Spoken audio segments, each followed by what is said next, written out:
ഈ ഈശോപനിഷത്ത് അല്ലെങ്കിൽ ഈശോ ഉപനിഷത്ത് എന്നതിനർത്ഥം ഈശ്വര ഈശ്വരനിലേക്ക് ഒരാളെ അടുപ്പിക്കുന്ന ജ്ഞാനം. അപ്പൊ ഇത് വളരെ പ്രധാനപ്പെട്ട ഒരു ഗ്രന്ഥമാണ് ഉപനിഷത്തിലെ ഈശോപനിഷത്ത്.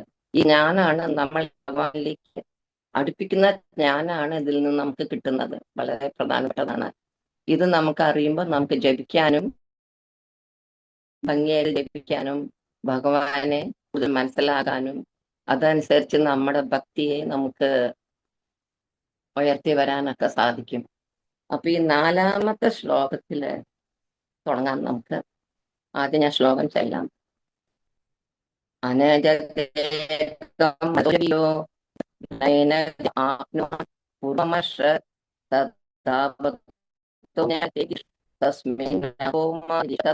ഈ ശ്ലോകത്തില് പറയുന്നത് ഭഗവാന്റെ അചിന്ത്യ ഭഗവാൻ അനേകം ശക്തികൾ മൾട്ടി എനർജി ഉള്ളത്. അപ്പൊ ഈ മന്ത്രം ഭഗവാന്റെ ആ നമുക്കൊന്നും ആലോചിക്കാൻ പറ്റാത്ത ശക്തികളാണ്. അചിന്ത്യ ശക്തിയെ നമ്മുടെ ബുദ്ധിക്ക് അത് മുഴുവനായി പിടികൂടാനാവില്ല. അതുകൊണ്ടാണ് നമ്മൾ വായിച്ചു മനസ്സിലാക്കണം. ഇതിലെ ഈ ശ്ലോകത്തിലെ 3 പ്രധാന കാര്യങ്ങൾ പറയുന്നുണ്ട്. ഞാനൊന്ന് പ്രാർത്ഥിച്ചോട്ടെ. ഓം അഞ്ജന തിമിരാന്തസ്യ ജ്ഞാനാഞ്ജന ശലാഖയ ചക്ഷുർലിമിതമേന തസ്മൈ ശ്രീ ഗുരുവേ നമഃ. ശ്രീ ചൈതന്യ മനോഭീഷ്ടം സ്ഥാപിതേ സ്വയം രൂപ കഥാമി ദദാതി സ്വപതാന്തികം. ശ്രീ ചൈതന്യ പ്രഭു നിത്യാനന്ദ ശ്രീ അദ്വൈത ഗദാധര ശിവാസാദി ഗൗരവ. ഹരേ കൃഷ്ണ കൃഷ്ണ ഹരേ ഹരേ, ഹരേ രാമ രാമ രാമ ഹരേ ഹരേ. നമോ വിഷ്ണു കൃഷ്ണ പ്രേഷ്ഠായ പുരുഷന്റെ ഓംപാദസ്വാമി. നമോ വിഷ്ണു കൃഷ്ണ പ്രേഷ്ഠായ പുരുഷന്റെ ഭക്തിവേദാന്ത സ്വാമി. അപ്പോ ഈ ശ്ലോകത്തിൽ എനിക്ക് സംസാരിക്കാനുള്ള യാതൊരു അർഹതയും ഇല്ല. എനിക്ക് സ്വന്തമായി ഒന്നും പറയാൻ പറ്റൂല്ല. പക്ഷെ പ്രഭുപാദരുടെ പുസ്തകം പഠിച്ച ആ സന്ദേശം മാറ്റം വരുത്താതെ, അതുപോലെ ഗുരുമുഖത്തു നിന്ന് കേട്ടിട്ടുള്ള ക്ലാസ്സുകളിൽ നിന്ന് മനസ്സിലാക്കിയ വസ്തുതകൾ ബുദ്ധിയും വിനയവും തോടുകൂടി എനിക്ക് പറയാൻ പറ്റണേ എന്ന് ഞാൻ പ്രാർത്ഥിക്കുന്നു. കേൾക്കുന്ന എല്ലാവരുടെയും ഹൃദയത്തില് കൃഷ്ണഭക്തിയുടെ ഒരു വിത്തെങ്കിലും നട്ടുവയ്ക്കാൻ എന്നെ ഒരു ചെറിയ ഉപകരണമാക്കണേ എന്ന് ഗുരുവിനോടും കൃഷ്ണനോടും പ്രാർത്ഥിച്ചിട്ട് ഞാൻ ക്ലാസ് തുടങ്ങും. അപ്പോൾ ഞാൻ പറഞ്ഞ പോലെ ഈ മന്ത്രം ഭഗവാന്റെ അതിന്റെ സകലത്തെ വെളിപ്പെടുത്തുന്നു. ഇവിടെ 3 പ്രധാന ഭഗവാനാണ്, എന്നാൽ ഏറ്റവും വേഗം പ്രവർത്തിക്കുന്നു ഭഗവാൻ. ഭഗവാൻ ദൂരെയാണെന്ന് തോന്നും നമുക്ക്, പക്ഷെ അത്യന്തം അടുത്താണ് ഭഗവാൻ.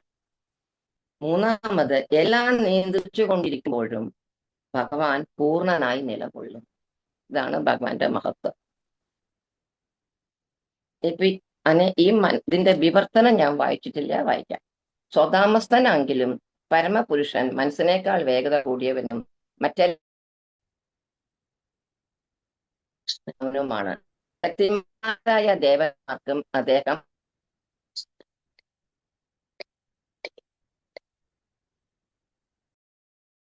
നിയന്ത്രിക്കുന്നു. ഓം അഞ്ജന തിരുനാഥ് ഞാൻ പ്രാർത്ഥിച്ചു. അപ്പോ നമുക്കിതൊന്ന് മനസ്സിലാവേണ്ടത്, ഭഗവാനേക്കാൾ ശ്രേഷ്ഠനായിട്ട് ആരുമില്ല. ആരെങ്കിലും ഭഗവാനേക്കാൾ ശ്രേഷ്ഠമായിട്ട് അങ്ങനെ ഉണ്ടെങ്കിൽ അത് പിന്നെ ഭഗവാനാവില്ല. ഭഗവത്ഗീതയിൽ പറയുന്നുണ്ട് കൃഷ്ണൻ, മത്തഹ പരതരം നാന്യ. ആരും തന്നെ ഭഗവാനിൽ മേലെയില്ല. ഭഗവാന് തുല്യനും ആരുമില്ല, ഭഗവാന് മേലെയും ആരുമില്ല. ഇത് നമ്മൾ അറിഞ്ഞിരിക്കണം. അതിനാലാണ് ഭഗവാൻ അത്ര മഹത്തായവനാകുന്നത്. കേവല സത്യത്തെ ഊഹത്തിലൂടെ മനസ്സിലാക്കാൻ കഴിയില്ല. കാരണം അത് അനിശ്ചിതമാണ്. അദ്ദേഹത്തെ മനസ്സിലാക്കുന്നത് അദ്ദേഹം വെളിപ്പെടുത്തുമ്പോൾ മാത്രമാണ്. ഭഗവാൻ നമുക്ക് വെളിപ്പെടുത്തുമ്പോഴേ നമുക്ക് ഭഗവാനെ മനസ്സിലാക്കാൻ പറ്റുള്ളൂ എന്നാണ് ഇതിന്റെ അർത്ഥം.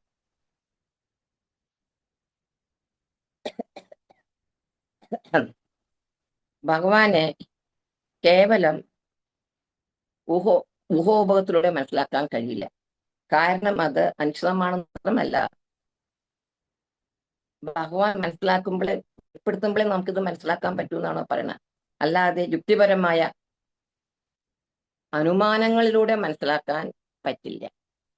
നമ്മുടെ സ്പെക്കുലേഷൻസ് ഭഗവാൻ ഇങ്ങനെയാണ് അങ്ങനെയാണ് ഒന്നും നമുക്ക് ഇവിടെ പറയാൻ പറ്റില്ല. കാരണം വെളിപ്പെടുത്തരണം. സത്യം ഭഗവാൻ ഒരു സ്ഥലത്ത് സ്ഥിതി ചെയ്യുന്നു, പക്ഷേ അതേസമയം കാറ്റിനേക്കാൾ വേഗത്തിൽ അദ്ദേഹം നീങ്ങുന്നു. ദേവന്മാർക്കും ആർക്കും ഭഗവാനെ സമീപിക്കാൻ കഴിയുന്നില്ല. കാരണം അവരെല്ലാം ഭഗവാൻ പിന്നിലാക്കുന്നു അവരെല്ലാം. ഭഗവാൻ ദേവന്മാരെക്കാൾ വേഗത്തിലും മനസ്സിനേക്കാൾ വേഗത്തിലുമാണ് പ്രവർത്തിക്കുന്നത്. പരമസത്യവുമായി ഏകോപിച്ച് ഭക്തിയുത സേവനത്തിലൂടെ നമുക്ക് ഭഗവാനെ മനസ്സിലാക്കാൻ സാധിക്കും.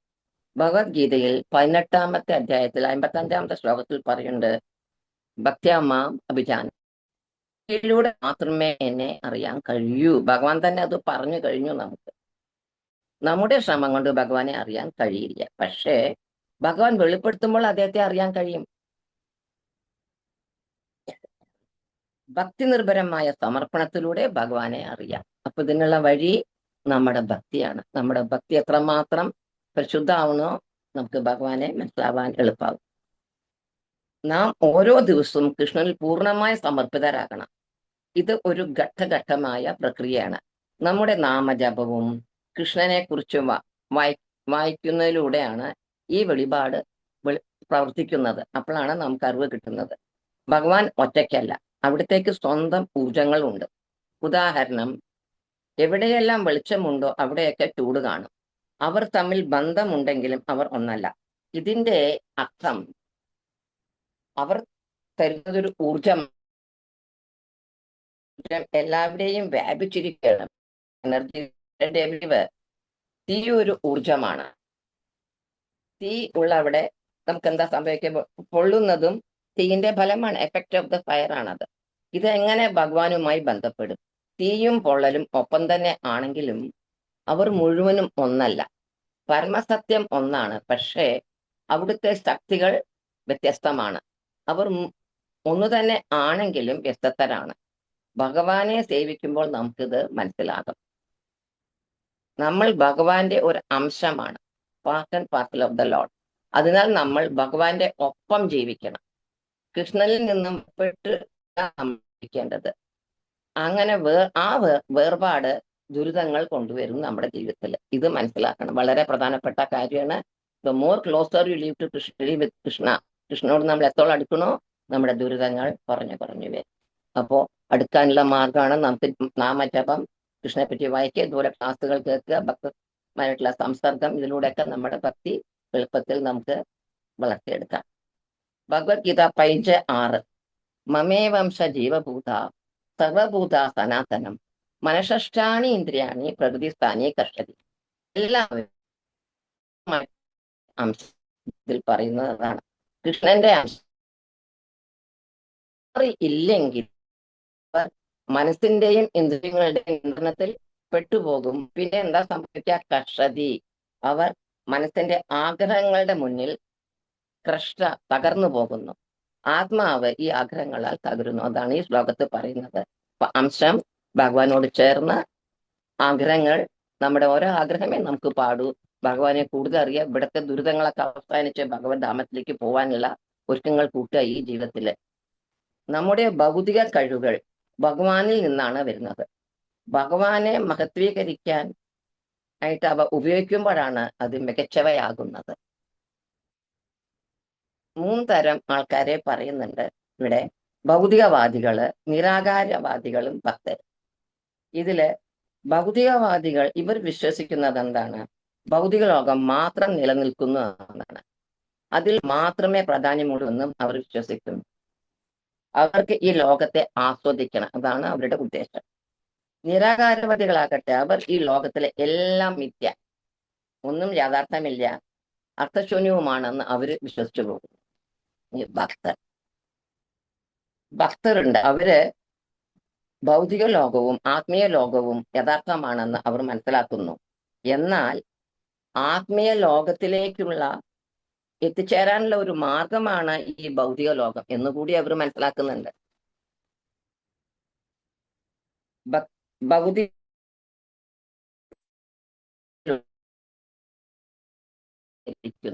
അതാണ് സംഭവിക്കുന്നത്. എത്രമോ മായ നമ്മൾക്ക് കൂടി കൂടി വരും. മായയുടെ അടുത്തേക്കാണ് നമ്മൾ. ഉദാഹരണം, ഗായകർ ഭൗതിക ലോകത്തെ പുകഴ്ത്തി പാടും. ഗായകർ സാധാരണ പ്രണയത്തെ മഹത്കരിക്കും.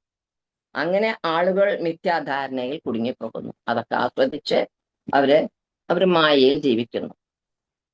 ഇനി ഇംപേഴ്സണലിസ്റ്റ്, നിരാകാരവാദികൾ, അവരുടെ കഴിവുകൾ മറക്കുന്നു. അവർ കരുതുന്നു ഭൗതിക ലോകം മിഥ്യയാണ്. പക്ഷെ അവർ ഭക്തർ വേറെയാണ്. ഭഗവത്ഗീത 7:8 7-ാമത്തെ അധ്യായം 8-ാമത്തെ ശ്ലോകത്തിൽ കൃഷ്ണൻ പറയുന്നു, രസോഹം അപസു കൗന്ദേയ പ്രഭാസ്മി ശശിസൂരയോ പ്രണവ സർവവേദേഷു ശബ്ദകേ പരുഷം നിഷു. ഭഗവാനാണ് വെള്ളത്തിൽ ഉള്ള രുചി എന്ന് ഭഗവാൻ പറയുന്നുണ്ട്. അങ്ങനെ പലതും ഭഗവാൻ പറയുന്നുണ്ട്. ഭഗവാനാണ് മനുഷ്യരിൽ കാണുന്ന കഴിവുകളും ഏബിലിറ്റി, ടാലൻസ് ഒക്കെ എന്ന് ഭഗവാൻ തീർത്തും ഈ ശ്ലോകത്തിൽ പറഞ്ഞു തരുന്നുണ്ട്. ഇത് നമ്മളെ കൃഷ്ണനിലേക്ക് നയിക്കുന്നുണ്ടോ? ഇവിടെ നമ്മുടെ ഫ്രീ വിൽ, സ്വതന്ത്ര ഇച്ഛശക്തി ബാധകമാണ്. അത് കൃഷ്ണന് വേണ്ടി അത് നമ്മെ വിനിയോഗിച്ചാൽ അത് നമ്മെ കൃഷ്ണനിലേക്ക് നയിക്കുന്നു. ശ്ലോക ഗുണം പറഞ്ഞ ശ്ലോക അത് കൃഷ്ണനെ പെടുത്താൻ നമ്മുടെ കഴിവുകൾ. അപ്പോൾ അത് നമുക്ക് മറ്റുള്ളവർക്കും നമുക്കും ഏറ്റവും വലിയ നന്മ കൈവരുത്തുന്നു.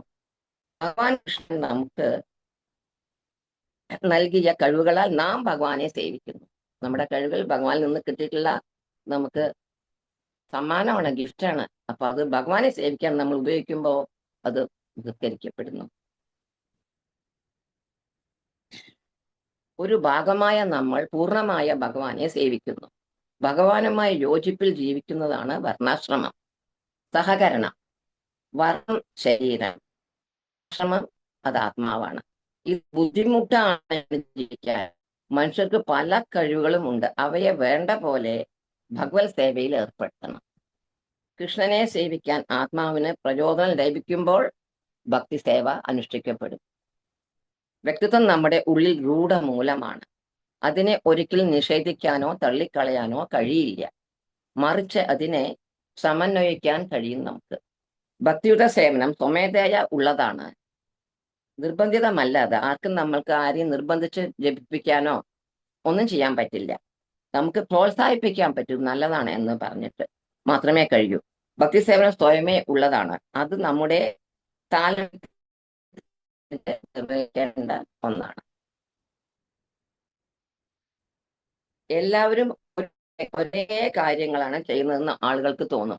എല്ലാവരും ജപിക്കുന്നു, എല്ലാവരും വായിക്കുന്നു. അപ്പോൾ നമ്മുടെ വ്യക്തിത്വത്തിന് എന്ത് സംഭവിക്കും? ഇൻഡിവിജ്വാലിറ്റി, നമ്മുടെ വ്യക്തിത്വം ഉള്ളിലാണ് സ്ഥിതി ചെയ്യുന്നത്. ഓരോരുത്തർക്കും അവരുടെ ഇഷ്ടാനിഷ്ടങ്ങളുണ്ട്. ഒരിക്കൽ നാം ശുദ്ധീകരിക്കപ്പെട്ടു കഴിഞ്ഞാൽ നമ്മുടെ വ്യക്തിത്വത്തിൽ നാം സേവിക്കുന്നു. ആദ്യം നമ്മൾ പരിശുദ്ധി നേടണം. എല്ലാവരെയും ഉൾക്കൊള്ളുന്നുണ്ട്. ചിലർ ബ്രഹ്മചാരികളാവും, ചിലർ ഗൃഹസ്ഥന്മാർ, ചിലർ സന്യാസിമാരാകും. എന്നാൽ എല്ലാവരും ഭഗവാന്റെ സ്ഥാനത്തിന്റെ കീഴിൽ ജീവിക്കുന്നു. ഭഗവാന്റെ സംരക്ഷണത്തിലാണ് അവരെല്ലാം കഴിയുന്നത്. നമ്മൾ കൃഷ്ണനുമായി സഹകരിക്കുന്നു. കൃഷ്ണൻ നമ്മളെ വേഗത്തിൽ ശുദ്ധീകരിക്കുന്നു. കൃഷ്ണന് വേണ്ടി എന്ത് ചെയ്യണമെന്ന് നമ്മൾ തീരുമാനിക്കണം. അത് നമ്മൾ ചെയ്യുമ്പോൾ ഭക്തിയുത സേവനമാകും. നമ്മുടെ ആത്മീയ പുരോഗതി നമ്മുടെ ഉത്തരവാദിത്തം ആണെന്ന് നമ്മൾ അറിഞ്ഞിരിക്കണം. കൃഷ്ണനോട് കൂടുതൽ അടുക്കുക എന്നത് തൻ്റെ ഉത്തരവാദിത്തമാണ്, നമ്മുടെ ഉത്തരവാദിത്തമാണ്. നമ്മൾ ജപം കൂടുതൽ ജപിക്കുക. പറഞ്ഞ മാതിരി നമുക്ക് എന്തെല്ലാം വിശേഷ തന്നിരിക്കുന്ന പ്രഭാത വിശേഷത്താണ് ഇസ്കോണിലെ ഭക്തന്മാർ ഫോളോ ചെയ്യുന്നത്. അവരോട് സംസർഗം വെച്ച് അതുപോലെ എല്ലാം പ്രാക്ടീസ് ചെയ്താൽ നമ്മുടെ ഭക്തി വളരെ നന്നായിട്ട് മുന്നോട്ട് പോകും. എത്ര അധികം നാം കൃഷ്ണനെ സമർപ്പിക്കുന്നുവോ നമ്മുടെ അത്രയധികം കൃഷ്ണൻ തന്നെ നമുക്ക് സമർപ്പിക്കുന്നു. കൃഷ്ണൻ സമർപ്പിക്കുകയാണ് നമ്മളോട്. ആലോചിച്ച് നോക്കൂ, ഭഗവാന്റെ ആ എളിമയും ഭഗവാന്റെ ആ ഭക്തവാത്സല്യവും. ഭഗവാൻ നമ്മുടെ ഹൃദയത്തിൽ തന്റെ സ്നേഹം വെളിപ്പെടുത്തുന്നു. കൃഷ്ണൻ എല്ലാം ആനന്ദത്തിന്റെയും ഉറവിടമാണ്. അതിന്റെ ഹൃദയത്തിലേക്ക് പകർന്നു തരുന്നു. നമ്മൾ ഭക്തിയുക്ത സേവനം ചെയ്യുമ്പോൾ ഇത് അനുഭവപ്പെടാൻ പറ്റും. അതുകൊണ്ടാണ് നമുക്ക് ദിവസം ജപിക്കാനും ശ്രവണം ചെയ്യാനൊക്കെ നമുക്ക് തോന്നുന്ന ആ പ്രത്യേകത എന്ന ആ ആനന്ദം അതിലൂടെ ആശ്വാസവും ഒക്കെയാണ്. ഒരിക്കൽ കൃഷ്ണൻ അദൃഷ്ട അപ്പോൾ അസ്തിത്വത്തിൽ നിന്ന് മുക്തരാകുന്നു. ഇനി നമുക്ക് ഇതാണ് ഈ ശ്ലോകത്തിൽ നിന്ന് മനസ്സിലാക്കാനുള്ളത്. ഇനി കൂടുതലായിട്ട് ഈ ഓരോ വരിയും ഈ ശ്ലോകത്തിന്റെ അതിന്റെ അർത്ഥം കുറച്ച് ഞാൻ പറയാൻ ശ്രമിക്കാം. അനേകദേഹം ഭഗവാൻ ചലിക്കുന്നില്ല. തന്റെ ധാമമായ ഗോലോകത്തിൽ നിത്യമായി നിലകൊള്ളുന്നു. സൃഷ്ടിയെ നിയന്ത്രിക്കാൻ ഓടേണ്ടതില്ല ഭഗവാന്. രാജാവിന് ഒരിടത്തിരുന്ന് രാജ്യം ഭരിക്കാമെങ്കിൽ ഭഗവാന് അനന്ത ബ്രഹ്മാണ്ടങ്ങളെ നിയന്ത്രിക്കാൻ പറ്റും. ഇതാണ് ഭഗവാന്റെ മഹത്വം. നമുക്ക് ഒരിടത്ത് മാത്രമേ ഇരിക്കാൻ കഴിയൂ. പക്ഷെ ഭഗവാൻ ഒരേ സമയം എല്ലാവിടെയും സഹിതനാണ്. മനസ്സോ ജവിയോ, മനസ്സിനേക്കാൾ വേഗം. മനസ്സ് വളരെ വേഗത്തിൽ സഞ്ചരിക്കുന്നു. ഒരു നിമിഷം കൊണ്ട് ബാല്യത്തിലേക്ക് നമുക്ക് പോകാം, വൃന്ദാവനിലേക്ക് നമ്മുടെ മനസ്സിനെ കൊണ്ടുപോകാം, ഭാവിയിലേക്ക് നമുക്ക് നോക്കാം. പക്ഷേ ഭഗവാൻ അതിലും വേഗത്തിലാണ്. ഭഗവാനെ വെറും ചിന്തയിലൂടെ പിടികൂടാനാവില്ല. ഗീതയിൽ പറയുന്നു, ഭക്ത്യാമാം അഭിജാനാതി. ഭക്തിയിൽ മാത്രമേ ഭഗവാനെ അറിയാനാകൂ. നൈന ദേവ ആപ്നുവൻ. ദേവതകൾക്കും പൂർണ്ണമായി അറിയാനാവില്ല ഭഗവാനെ. ദേവതകൾ ശക്തരാണ്, എന്നാൽ അവർക്ക് പോലും കൃഷ്ണന്റെ ആരംഭം അറിയുന്നില്ല. കാരണം ഭഗവാൻ അവരുടെയും മൂല കാരണം അവരാണ്, ഭഗവാനാണ്. ബ്രഹ്മാവിനെ പോലും കൃഷ്ണൻ വിസ്മയിപ്പിച്ചിട്ടുണ്ട്. അതുകൊണ്ട് ഞാൻ എൻ്റെ ബുദ്ധി കൊണ്ട് ഭഗവാനെ മനസ്സിലാക്കാൻ എന്ന അഹങ്കാരം വിട്ടുകളയണം നമ്മൾ. ധാവ തോന്യാൻ അതീതി. എല്ലാവരെയും മറികടക്കുന്നു ഭഗവാൻ. ലോകം മുഴുവൻ ഓടിക്കൊണ്ടിരിക്കും, പണത്തിനായി, പ്രശസ്തിക്കായി, സുഖത്തിനായി. പക്ഷെ കൃഷ്ണൻ എല്ലാറ്റിനും അപ്പുറമാണ്. ലോകസുഖത്തിനായി ഓടുന്നവന് സമാധാനം കിട്ടില്ല. കൃഷ്ണനിലേക്കുള്ള ഓട്ടം മാത്രമാണ് യഥാർത്ഥ ജീവിതം. ഭക്തി അതാണ്. നമ്മൾ കൃഷ്ണനോട് അടുക്കുക നാമജപത്തിലൂടെയും കൃഷ്ണനെക്കുള്ള അറിവ് കിട്ടാനുള്ള ഗ്രന്ഥങ്ങൾ, പ്രഭുവാദ ഗ്രന്ഥങ്ങൾ തന്നിട്ടുണ്ട്. അതെല്ലാം വാങ്ങി വായിക്കണം നമ്മൾ. തസ്മിന്നപ്പോ മാതിരി ശ്രദ്ധാതി. എല്ലാം ഭഗവാന്റെ നിയന്ത്രണത്തിലാണ്. കാറ്റ് വീശുന്നത്, മഴ പെയ്യുന്നത്, സൂര്യൻ ഉദിക്കുന്നത്, നമ്മുടെ ഹൃദയം മിടിക്കുന്നത്, ഇതെല്ലാം ഭഗവാന്റെ അനുമതിയിലാണ്. നാം സ്വതന്ത്രരല്ല, ഭഗവാൻ പരമ നിയന്ത്രകൻ. ഇത് മനസ്സിലാക്കിയാൽ വ്യാജ അഹങ്കാരം കുറയും. ഇനി ഇതിൽ പാഠങ്ങൾ എന്താ? ഈ ശ്ലോകത്തിൽ ചില പാഠങ്ങളെ കുറിച്ച് പറയാം. കൃഷ്ണനെ ആശ്രയിക്കുക, ഭഗവാനാണ് എല്ലാം നിയന്ത്രിക്കുന്നത്. 2, തർക്കം കൊണ്ടല്ല, സേവയിലൂടെ മനസ്സിലാക്കുക ഭഗവാൻ. സേവയിൽ നിന്ന് അനുഭവം വരും. 3, വിനയം വളർത്തുക. ദേവതകൾക്ക് പോലും ഭഗവാനെ പൂർണ്ണമായി അറിയാനാവില്ല. പിന്നെ നമുക്ക് എന്ത് പറ്റും? വിനയത്തോടെ ഭക്തി സേവ ചെയ്യുമ്പോൾ ഭഗവാൻ സമയമാകുമ്പോൾ നമ്മളെ അറിയിക്കും ഭഗവാന്റെ എല്ലാ മഹിമകളും. 4, ഭഗവാന്റെ അചിന്ത ശക്തി ആസ്വദിക്കണം നമ്മൾ. ഗോലോകത്തും ഹൃദയത്തിലും ഒരേ സമയം ഭഗവാൻ സ്ഥിതി ചെയ്യുന്നു. നാമം ജപിക്കുക. 5, കൃഷ്ണനാമം കൃഷ്ണനിൽ നിന്നും വ്യത്യസ്തമല്ല. നാമത്തിൽ ഭഗവാൻ നേരിട്ട് സന്നിഹിതനാണ്. ഇതാണ് ഭഗവാനെ മനസ്സിലാക്കാനുള്ള മാർഗം. അപ്പോൾ നാമജപം ഞാൻ പറഞ്ഞ പോലെ നമ്മൾ ഇതിനു മുമ്പുള്ള എല്ലാവരും പറഞ്ഞത് ഇനി പറയാൻ പോകുന്നത് എങ്ങനെയായിരിക്കാം. നാമജപം ഒഴിച്ചുകൂടാത്ത ജീവിതത്തിലെ ഒരു നമ്മുടെ കർമ്മമാണ്. നമ്മുടെ സന്തോഷപൂർവ്വം എത്രമാത്രം നമ്മൾ തെറ്റാതെ ചെയ്യുന്നു അത്രമാത്രം നമ്മൾ ഭഗവാനെ അടുക്കും കൂടുതൽ. ഇതാണ് ഭഗവാനെ മനസ്സിലാക്കാനുള്ള മാർഗം. ശ്രവണവും കീർത്തനവും സേവയും ഇവയിലൂടെ ഭഗവാനെ അനുഭവിക്കാം, നമുക്ക് മനസ്സിലാക്കാം. നമുക്ക് പ്രാർത്ഥിക്കേണ്ടത് എന്താണ്? ശരിക്കും പറഞ്ഞാൽ, ഭഗവാനെ, എനിക്ക് അങ്ങയെ എൻ്റെ ശക്തി കൊണ്ട് അറിയാൻ കഴിയില്ല, ദയവായി അങ്ങയുടെ കൃപ കൊണ്ട് എനിക്ക് വെളിപ്പെടുത്തി തരൂ. ഇതാണ് ശരിയായ ജ്ഞാനത്തിന്റെ തുടക്കം. ഇനിയിപ്പോ ഈ ശ്ലോകത്തിനെ പറ്റി നമ്മൾ ഇത്രയും മനസ്സിലാക്കി. ഇനി ഞാൻ പറയാൻ പോണത് കൂടുതൽ ഇതിനെപ്പറ്റി നമുക്ക് മനസ്സിലാക്കാനായിട്ട് രസകരമായ ചില ഈ ശ്ലോകവുമായി ബന്ധപ്പെട്ട ചില ഏതാനും ശാസ്ത്ര കഥകൾ, സംഭവങ്ങൾ ഇനി കേൾക്കാം. ശ്രീല പ്രഭുപാദർ പലപ്പോഴും പറയാറുണ്ടായിരുന്നു, തത്വം കഥകളിലൂടെ ഹൃദയത്തിൽ പതിയും. അതുകൊണ്ടാണ് ഭഗവാനും തത്വവും ലീലയും ഒരുമിച്ച്, അതുകൊണ്ടാണ് ഭാഗവതത്തിൽ തത്വവും ലീലയും ഒരുമിച്ച് തന്നിട്ടുള്ളത്. ആദ്യത്തെ ഇത് നമുക്ക് പറയാനുള്ളത് ബ്രഹ്മവിമോഹന ലീല. ഏറ്റവും മനോഹരമായ വിശദീകരണം ശ്രീമദ് ഭാഗവതം 10-ാം സ്കന്ധം അധ്യായങ്ങൾ 13-14. ഒരു ദിവസം കൃഷ്ണൻ ഗോപബാലന്മാരോടൊപ്പം വനത്തിൽ ഭക്ഷണം കഴിക്കുകയായിരുന്നു. ആ രംഗം അതീവ മനോഹരമായിരുന്നു. ഭഗവാൻ കൃഷ്ണൻ രാജസിംഹാസനത്തിലല്ല ഇരിക്കുന്നത്. സാധാരണ ഒരു ഗോപബാലനെ പോലെ നിലത്തിരുന്ന് സുഹൃത്തുക്കളോടൊപ്പം ഭക്ഷണം കഴിക്കുകയാണ്. ഇത് കണ്ടപ്പോൾ ബ്രഹ്മാവിന് സംശയം തോന്നി. ഇവനാണോ പരമപുരുഷൻ? അദ്ദേഹം കൃഷ്ണനെ പരീക്ഷിക്കാൻ തീരുമാനിച്ചു. എല്ലാ ഗോപബാലന്മാരെയും കിടാവുകളെയും മായയാൽ ഒളിപ്പിച്ചു. ബ്രഹ്മാവ് വിചാരിച്ചു, ഇപ്പോൾ കൃഷ്ണൻ എന്ത് ചെയ്യുമെന്ന് നോക്കാമല്ലോ. പക്ഷേ കൃഷ്ണൻ ഒരു നിമിഷം പോലും വിഷമിച്ചില്ല. ഉടൻ തന്നെ ഓരോ ഗോപബാലനായും ഓരോ കിടാവായും സ്വയം വികസിച്ചു. ശ്രദ്ധിച്ചു കേൾക്കൂ. അവരുടെ രൂപം മാത്രമല്ല, അവരുടെ ശബ്ദം, അവരുടെ സ്വഭാവം, അവരുടെ ചിരി, അവരുടെ സ്നേഹം എല്ലാം അതുപോലെ ഒരു വർഷം മുഴുവൻ വൃന്ദാവനത്തിൽ ആർക്കും ഒരു വ്യത്യാസവുമല്ല. പിന്നീട് ബ്രഹ്മാവ് തിരിച്ചു വന്നപ്പോൾ എന്താണ് കണ്ടത്? ഓരോ ഗോപബാലന്റെയും രൂപത്തിൽ അനന്ത വിഷ്ണുമൂർത്തികൾ. അവരെ ദേവതകൾ ആരാധിക്കുന്നത് കണ്ടു. ബ്രഹ്മാവ് സ്തംഭിച്ചു പോയി.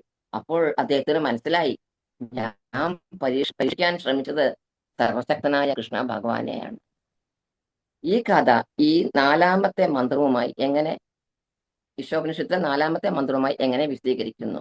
അനേജത് ഏകം, കൃഷ്ണൻ തന്റെ യഥാർത്ഥ രൂപത്തിൽ തന്നെ തുടരുന്നു. മനസ്സോ ജവിയോ, ഒരു നിമിഷം കൊണ്ട് അനന്ത രൂപങ്ങളായി വികസിക്കുന്നു. അതാണ് ഈ ലീലയിൽ നമുക്ക് മനസ്സിലായി. നയനദേവ ആപ്നുവൻ, ബ്രഹ്മാവെന്ന മഹാദേവനും ഭഗവാന്റെ മഹിമ ഗ്രഹിക്കാനായില്ല. ദേവതകൾക്ക് മനസ്സിലാവുന്നില്ല. ഇവിടെ നമുക്കൊരു പാഠമുണ്ട്. ഭഗവാനെ ബുദ്ധി കൊണ്ട് അളക്കാൻ ശ്രമിച്ചാൽ ആശയക്കുഴപ്പമാകും. വിനയത്തോടെ സേവിച്ചാൽ മാത്രമേ ഭഗവാൻ സ്വയം വെളിപ്പെടുത്തൂ. ഇനി 2-ാമത്തെ കഥ, നാരദ മുനിയുടെ ദ്വാരക സന്ദർശനം. ശ്രീമദ് ഭാഗവതം 10-ാം സ്കന്ധം. കൃഷ്ണന് 16,108 രാജ്ഞിമാർ ഉണ്ടായിരുന്നു. നാരദ മുനിക്ക് ഒരു കൗതുകം തോന്നി. ഭഗവാൻ എല്ലാവരോടും എങ്ങനെയാണ് സമയം കഴിക്കുന്നത്? എങ്ങനെ ഒരേ സമയം കഴിയുന്നു? അദ്ദേഹം ഓരോ കൊട്ടാരത്തിലും കയറി. ആദ്യത്തെ കൊട്ടാരത്തിൽ കൃഷ്ണൻ രാജ്ഞിയോടൊപ്പം സംസാരിക്കുന്നു. 2-ാമത്തെ കൊട്ടാരത്തിൽ കുട്ടികളോടൊപ്പം കളിക്കുന്നു. 3-ാമത്തെ കൊട്ടാരത്തിൽ ബ്രാഹ്മണരെ സ്വീകരിക്കുന്നു കൃഷ്ണൻ. 4-ാമത്തെ കൊട്ടാരത്തിൽ നാരദമുനി കണ്ടത് കൃഷ്ണൻ രാജകാര്യങ്ങൾ നടത്തുന്നതാണ്. ഓരോ കൊട്ടാരത്തിലും കൃഷ്ണൻ നാരദമുനിയെ ആദരവോടെ സ്വീകരിക്കുകയും ചെയ്തു. ഒരിടത്തും ഭഗവാൻ ഇപ്പോൾ താൻ തിരക്കിലാണ് എന്ന് പറഞ്ഞിട്ടില്ല. ഇതാണ് മന്ത്രം 4.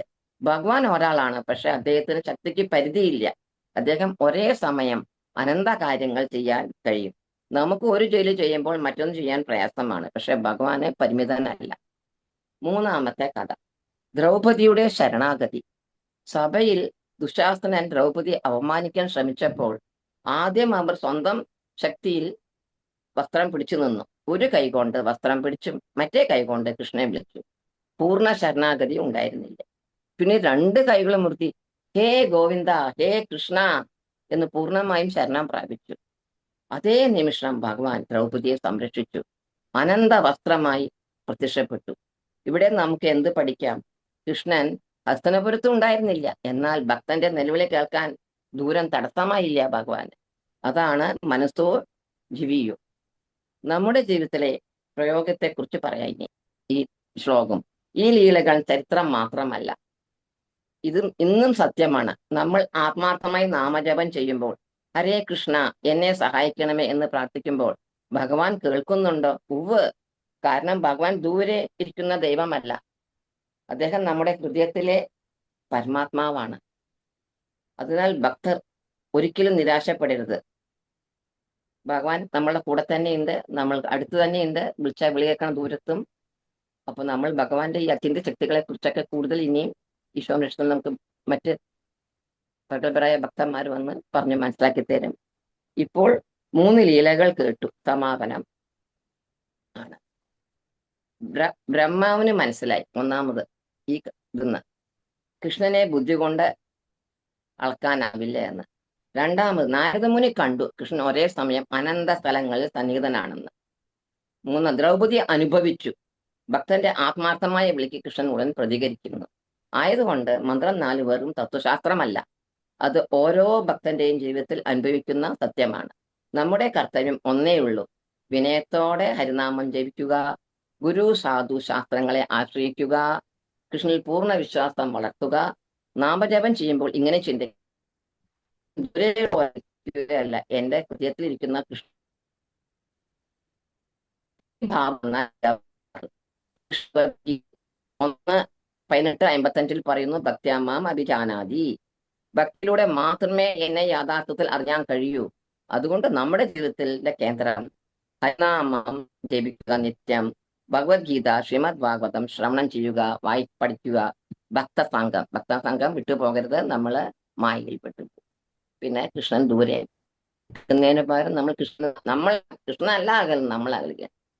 അപ്പൊ നമ്മൾ ആരോടാണ് നമ്മള് സംഘം ചേരുന്നത്, ആരോടാണ് നമ്മൾ സമ്പർക്കം പുലർത്തുക എന്നുള്ളത് വളരെ പ്രധാനമാണ്.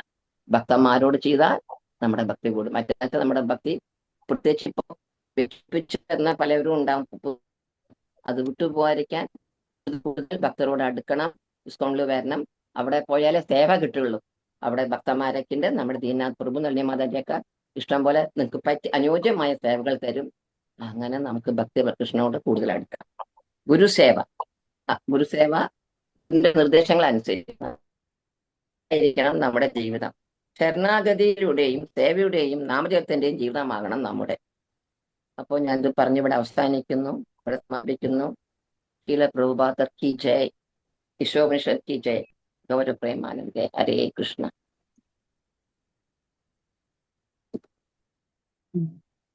ഹരേ Krishna. Thank you so much മാതാജി. വളരെ നല്ലൊരു ക്ലാസ് ആയിരുന്നു. കുറെ കഥകളിലൂടെ 3 കഥകളിലൂടെയും എല്ലാം നമുക്ക് ഭഗവാന്റെ മഹിമകൾ പറഞ്ഞു തന്നു. Thank you so much Mataji. ആർക്കെങ്കിലും എന്തെങ്കിലും ഡൗട്ട് ഉണ്ടെങ്കിൽ ചോദിക്കാവുന്നതാണ്, നമുക്ക് സമയമുണ്ട്.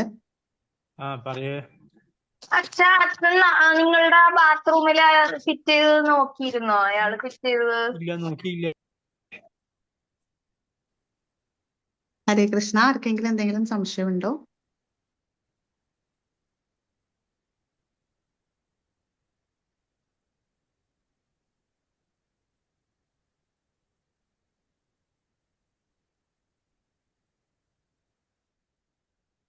ഓക്കെ, സംശയമില്ല എന്ന് വിചാരിക്കുന്നു. അങ്ങനെയെങ്കിൽ നമുക്ക് ക്ലാസ് അവസാനിപ്പിക്കാം. നല്ല മാതാജി. കുഴപ്പമില്ല മാതാജി, നന്നായിട്ട് ക്ലാസ് എടുത്തിട്ടുണ്ട്. നല്ല ഇതായിരുന്നു. ഈശ്വരനോട് അടുപ്പിക്കുന്ന വിധം അത് എത്ര നന്നായിട്ട് ഭക്തി നിർഭരമായ വഴിയിലൂടെ നമ്മൾ മനസ്സിലാക്കണം എന്ന് പറഞ്ഞു തന്നു. പൂർണ്ണമായി സമർപ്പിച്ചാവണം. നമ്മള് ഭഗവാന് വെറുതെ നമ്മള് ഇതായില്ല, ശരണാഗതിയാണ് അല്ലെ മാതാജി? അത് നമ്മൾ പൂർണ്ണമായി സമർപ്പിക്കണം. നമ്മളായി എവിടെ വെളിച്ചമുണ്ടോ അവിടെ ഊർജം കാണുന്നു എന്ന ഒരു നല്ല ഉദാഹരണമാണ് മാതാജി പറഞ്ഞത്. ഭഗവാനുമായിട്ടുള്ള എങ്ങനെ അത് പെടുത്തണം. ഭഗവാനെ സേവിക്കുമ്പോൾ നമ്മുടെ ദുരിതങ്ങളെല്ലാം കുറഞ്ഞു വരുന്നു. അതും മാതാജി നന്നായിട്ട് പറഞ്ഞു. പാർട്ട് ആൻഡ് പാർസൽ ആണ്. നമ്മളല്ലേ മമൈ വംശോ ജീവലോകേ ജീവഭൂത സനാതന. എത്രയോ നല്ല നമുക്കുള്ള കഴിവുകൾ നമ്മളിൽ നിന്ന്, ഭഗവാനിൽ നിന്ന് നമുക്ക് കിട്ടിയതാണ്. അതുപോലെ ഈ എന്താന്ന് വെച്ചാലോ, ഈ ആത്മീയ ലോകത്തിൽ നമുക്ക് എത്തിച്ചേരണമെങ്കിൽ നമുക്ക് ഭൗതികമായ കഴിവുകൾ വേണം. അതിലൂടെയാണ് നമുക്ക് ആത്മീയ ലോകത്തിലേക്ക് എത്താൻ സാധിക്കുന്നതായിട്ട് മാതാജി നന്നായിട്ട് പറഞ്ഞു. എനിവേ, എത്ര നന്നായിട്ട് ക്ലാസ് എടുത്തു മാതാജി. വളരെ നന്ദിയുണ്ട്. ഞാൻ കുറച്ച് പോയിന്റ്സ് ഒക്കെ എഴുതി എടുത്തിട്ടുണ്ട്. അതുകൊണ്ടാണ് ഇത് പറയാൻ പറ്റുന്നത്. അത് ഞാൻ എല്ലാ ക്ലാസ്സിലും ഇത് ചെയ്യാറുണ്ട്. അപ്പോൾ ഓരോരുത്തർ ക്ലാസ് എടുക്കുമ്പോൾ നമുക്ക് കുറെ വിവരം കിട്ടുന്നുണ്ട്, അല്ലെങ്കിൽ കുറെ പോയിന്റ്സ് കിട്ടുന്നുണ്ട്. അപ്പോൾ അത് നമുക്കും കൂടെ ഒരു ഉപകാരമായിരിക്കും. പ്ലസ് ഈ ക്ലാസ് വീണ്ടും വീണ്ടും നമുക്ക് കേൾക്കാം. അതുകൊണ്ട് റെക്കോർഡ് ചെയ്യുന്നുണ്ട്. അപ്പൊ അതുകൊണ്ട് എല്ലാവർക്കും അത് വീണ്ടും കേൾക്കാം. കേൾക്കുമ്പോൾ നിങ്ങൾ ആ പോയിന്റ്സ് എല്ലാം നന്നായിട്ട് എഴുതിയെടുക്കുക. എഴുതിയെടുത്തിട്ട് വീണ്ടും ഇത് ശ്ലോകം അതുപോലെ അതിന്റെ ഭാവാർത്ഥം ഒന്നുകൂടെ വായിച്ചു നോക്കുക. അപ്പൊ നമുക്ക് എന്താന്ന് കൂടുതൽ നമുക്ക് മനസ്സിലാക്കാൻ പറ്റും. വളരെ നന്ദി മാതാജി. ഹരേ കൃഷ്ണ.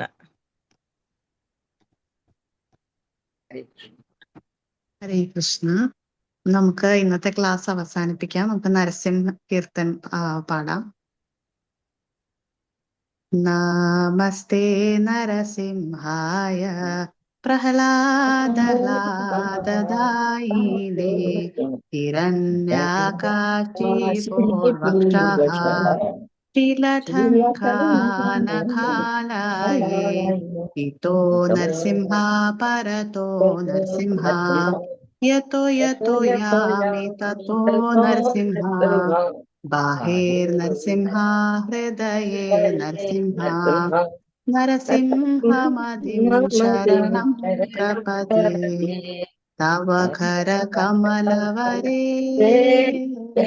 നാഥ അദ്ഭുത ശൃംഗാ ദളിത ഹിരണ്യകശിപോ തനുഭൃംഗാം കേശവധൃത നരഹരിരൂപ ജയ ജഗദീശ ഹരേ ജയ ജഗദീശ ഹരേ ജയ ജഗദീശ ഹരേ जय नरसिंहदेव जय नरसिंहदेव नरसिंहदेव जय नरसिंहदेव प्रहलाद महाराज जय प्रहलाद महाराज प्रहलाद महाराज जय प्रहलाद महाराज जय जय प्रभुपाद प्रभुपाद प्रभुपाद जय जय प्रभुपाद.